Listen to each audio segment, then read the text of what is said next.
Hi, welcome. My name is Lily Marie. If this is your first time here, I read the Bible on my channel. All of the previous videos are going to be linked down below. We are currently reading in the book of 1 Kings. 1 Kings chapter 13, the man of God from Judah. And the Bible reads, By the word of the Lord, a man of God came from Judah to Bethel, as Jeroboam was standing by the altar to make an offering. By the word of God, he cried out against the altar. Altar, altar, this is what the Lord says. A son named Josiah will be born to the house of David. On you he will sacrifice the priests of the high places who make offerings here, and human bones will be burned on you. That same day the man of God gave a sign. This is the sign the Lord has declared. The altar will be split apart, and the ashes on it will be poured out. When King Jeroboam heard what the man of God cried out against the altar at Bethel, he stretched out his hand from the altar and said, Seize him! But the hand he stretched out toward the man shriveled up, so that he could not pull it back. Also, the altar was split apart, and its ashes poured out according to the sign given by the man of God by the word of the Lord. Then the king said to the man of God, Intercede with the Lord your God, and pray for me that my hand will be restored. So the man of God interceded with the Lord, and the king's hand was restored and became as it was before. The king said to the man of God, Come home with me for a meal, and I will give you a gift.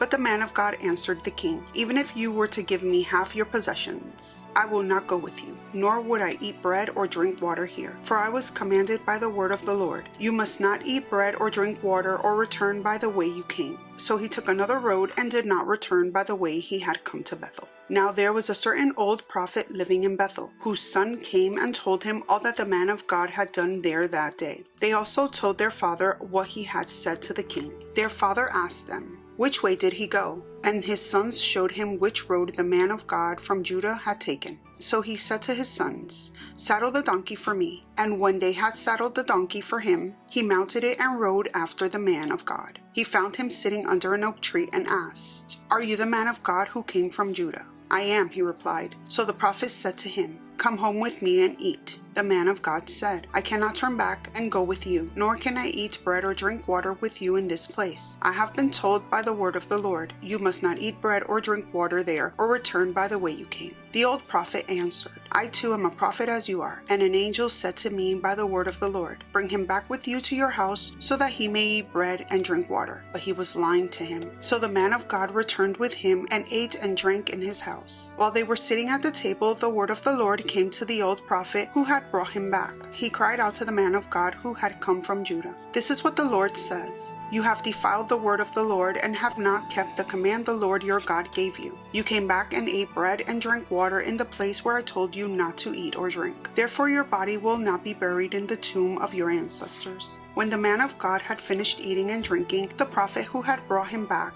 saddled his donkey for him. As he went on his way, a lion met him on the road and killed him, and his body was left lying on the road, with both the donkey and the lion standing beside it. Some people who passed by saw the body lying there, with the lion standing beside the body, and they went and reported it in the city where the old prophet lived. When the prophet who had brought him back from his journey heard of it, he said, It is the man of God who defiled the word of the Lord. The Lord has given him over to the lion, which has mauled him and killed him, as the word of the Lord had warned him. The prophet said to his sons, Saddle the donkey for me, and they did so. Then he went out and found the body lying on the road, with the donkey and the lion standing beside it. The lion had neither eaten the body nor mauled the donkey. So the prophet picked up the body of the man of God, laid it on the donkey, and brought it back to his own city to mourn for him and bury him. Then he laid the body in his own tomb, and they mourned over him and said, Alas, my brother. After burying him, he said to his sons, When I die, bury me in the grave where the man of God is buried. Lay my bones beside his bones. For the message he declared by the word of the Lord against the altar in Bethel and against all the shrines on the high places in the towns of Samaria will certainly come true. Even after this, Jeroboam did not change his evil ways, but once more appointed priests for the high places from all sorts of people. Anyone who wanted to become a priest he consecrated for the high places. This was the sin of the house of Jeroboam that led to its downfall and to its destruction from the face of the earth. 1 Kings chapter 14, Ahijah's prophecy against Jeroboam.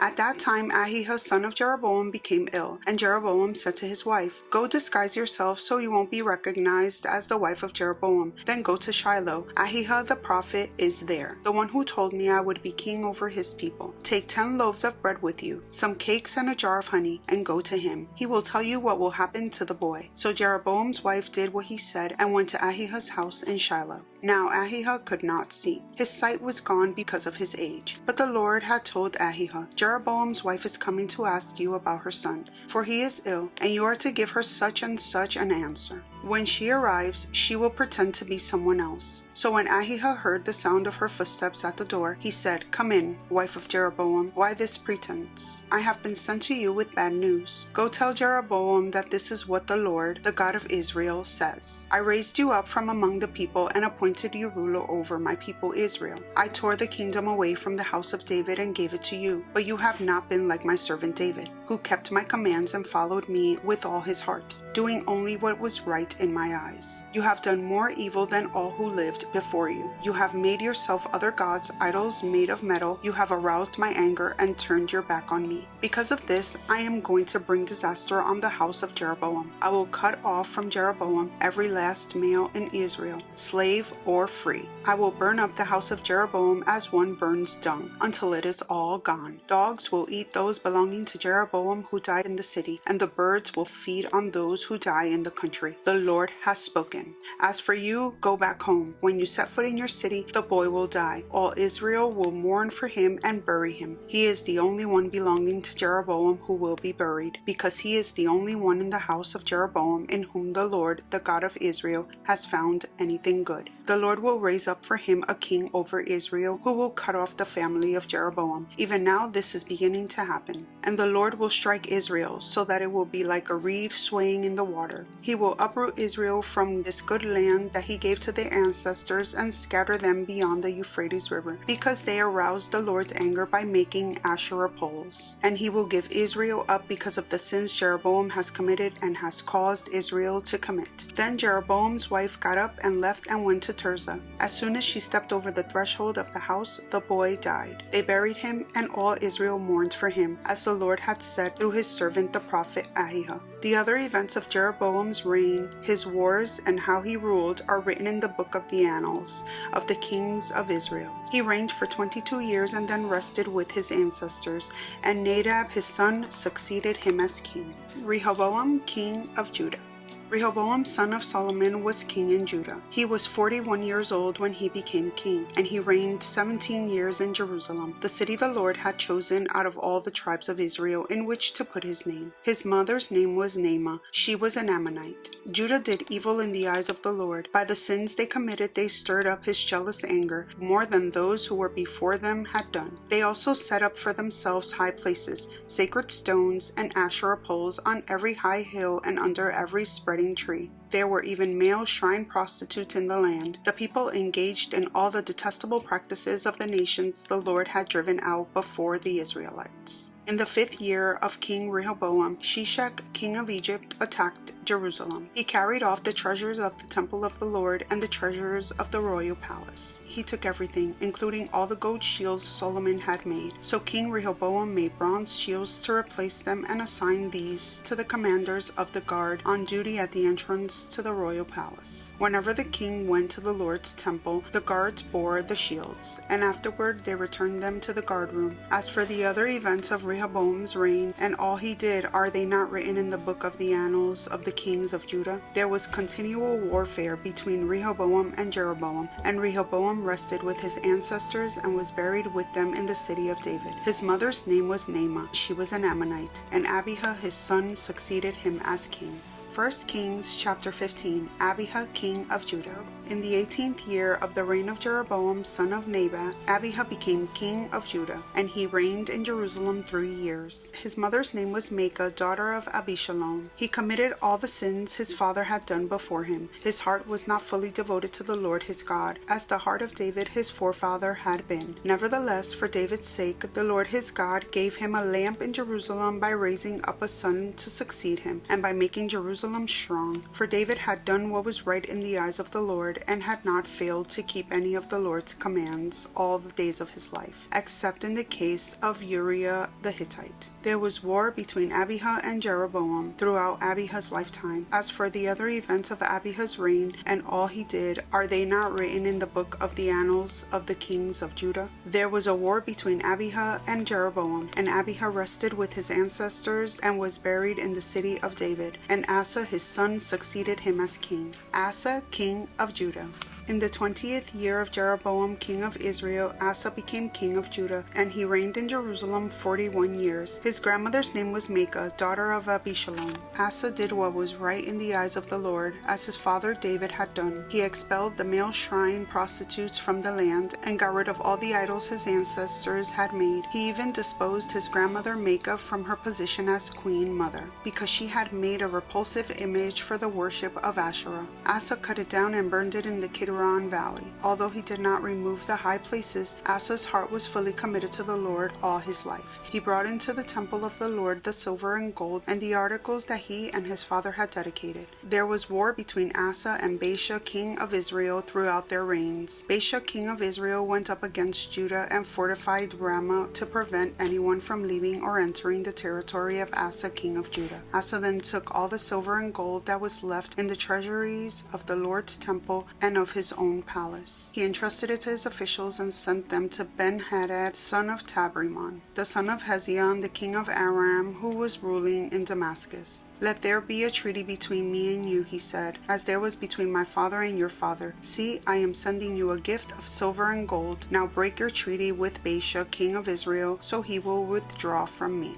Ben-Hadad agreed with King Asa and sent the commanders of his forces against the towns of Israel. He conquered Ehon, Dan, Abel, Beth-Makkah, and all Kinnereth in addition to Naphtali. When Baasha heard this, he stopped building Ramah and withdrew to Tirzah. Then King Asa issued an order to all Judah. No one was exempt, and they carried away from Ramah the stones and timber Baasha had been using there. With them King Asa built up Geba in Benjamin and also Mizpah. As for all the other events of Asa's reigns, all his achievements, all he did, and the cities he built, are they not written in the book of the annals of the kings of Judah? In his old age, however, his feet became diseased. Then Asa rested with his ancestors and was buried with them in the city of his father David. Then Jehoshaphat his son succeeded him as king. Nadab, king of Israel. Nadab, son of Jeroboam, became king of Israel in the 2nd year of Asa, king of Judah, and he reigned over Israel 2 years. He did evil in the eyes of the Lord, following the ways of his father, and committed the same sin his father had caused Israel to commit. Baasha, son of Ahijah, from the tribe of Issachar, plotted against him, and he struck him down at Gibbethon, a Philistine town, while Nadab and all Israel were besieging it.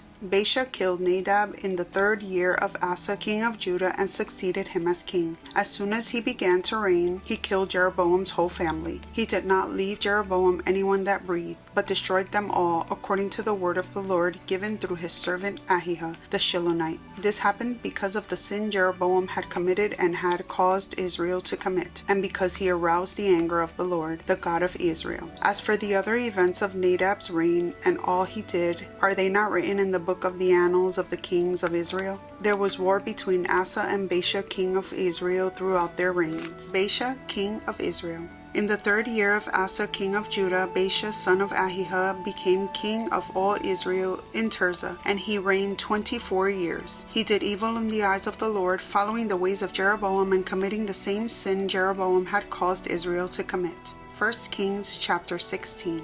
Then the word of the Lord came to Jehu, son of Hanani, concerning Baasha. I lifted you up from the dust and appointed you ruler over my people Israel. But you followed the ways of Jeroboam and caused my people Israel to sin and to arouse my anger by their sins. So I am about to wipe out Baasha and his house, and I will make your house like that of Jeroboam son of Nebat. Dogs will eat those belonging to Baasha who die in the city, and birds will feed on those who die in the country. As for the other events of Baasha's reigns, what he did and his achievements, are they not written in the book of the annals of the kings of Israel? Baasha rested with his ancestors and was buried in Tirzah, and Elah his son succeeded him as king. Moreover, the word of the Lord came through the prophet Jehu son of Hanani to Baasha and his house, because of all the evil he had done in the eyes of the Lord, arousing his anger by the things he did, becoming like the house of Jeroboam, and also because he destroyed it. Elah, king of Israel. In the 26th year of Asa, king of Judah, Elah, son of Baasha, became king of Israel, and he reigned in Tirzah 2 years. Zimri, one of his officials, who had command of half his chariots, plotted against him. Elah was in Tirzah at the time, getting drunk in the home of Arza, the palace administrator at Tirzah. Zimri came in, struck him down, and killed him in the 27th year of Asa, king of Judah. Then he succeeded him as king. As soon as he began to reign and was seated on the throne, he killed off Baasha's whole family. He did not spare a single male, whether relative or friend. So Zimri destroyed the whole family of Baasha, in accordance with the word of the Lord spoken against Baasha through the prophet Jehu, because of all the sins Baasha and his son Elah had committed and had caused Israel to commit, so that they aroused the anger of the Lord, the God of Israel, by their worthless idols. As for the other events of Elah's reign and all he did, are they not written in the book of the annals of the kings of Israel? Zimri, king of Israel. In the 27th year of Asa, king of Judah, Zimri reigned in Tirzah 7 days. The army was encamped near Gibbethon, a Philistine town. When the Israelites in the camp heard that Zimri had plotted against the king and murdered him, they proclaimed Omri, the commander of the army, king over Israel, that very day there in the camp. Then Omri and all the Israelites with him withdrew from Gibbethon and laid siege to Tirzah. When Zimri saw that the city was taken, he went into the citadel of the royal palace and set the palace on fire around him. So he died because of the sins he had committed, doing evil in the eyes of the Lord and following the ways of Jeroboam and committing the same sin Jeroboam had caused Israel to commit. As for the other events of Zimri's reign and the rebellion he carried out, are they not written in the book of the annals of the kings of Israel? Omri, king of Israel. Then the people of Israel were split into 2 factions. Half supported Timni, son of Ginath, for king, and the other half supported Omri. But Omri's followers proved stronger than those of Timni, son of Ginath. So Timni died, and Omri became king. In the 31st year of Asa, king of Judah, Omri became king of Israel, and he reigned 12 years, 6 of them in Tirzah. He bought the hill of Samaria from Shemer for 2 talents of silver, and built a city on the hill, calling it Samaria, after Shemer, the name of the former owner of the hill. But Omri did evil in the eyes of the Lord and sinned more than all those before him. He followed completely the ways of Jeroboam son of Nebat, committing the same sin Jeroboam had caused Israel to commit. So they aroused the anger of the Lord, the God of Israel, by their worthless idols. As for the other events of Omri's reign, what he did and the things he achieved, are they not written in the book of the annals of the kings of Israel? Omri rested with his ancestors and was buried in Samaria, and Ahab his son succeeded him as king. Ahab becomes king of Israel.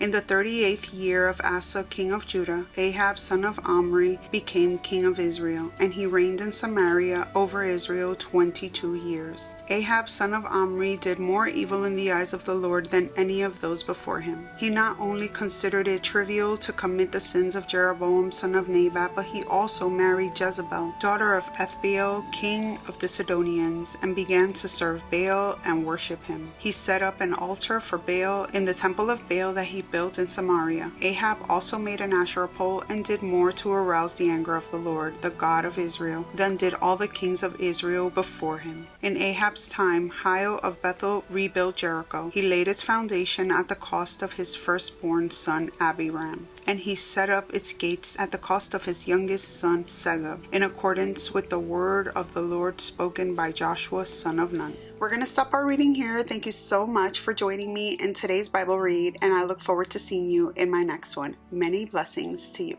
Bye!